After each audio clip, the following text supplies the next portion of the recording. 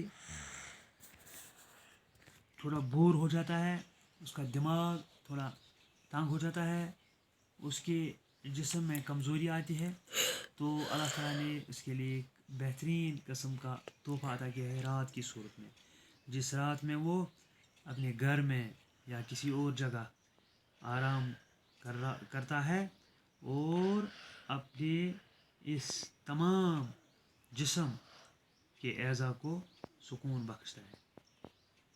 تو یہ تھا سلیپ کے بارے میں کہ کیسے ہمیں وہ ولیم ورڈسورتھ نے نیند کے بارے میں سمجھانے کی کوشش کی ہے مثالیں دے کے، کہ جب انسان مختلف قسم کی سریلی آوازیں سنتا ہے، مختلف قسم کے گانے سنتا ہے، مختلف قسم کی بہترین چیزوں کا مشاہدہ کرتا ہے تو اس کی نیند میں مزید اضافہ ہوتا ہے اور وہ راحت و سکون محسوس کرتا ہے.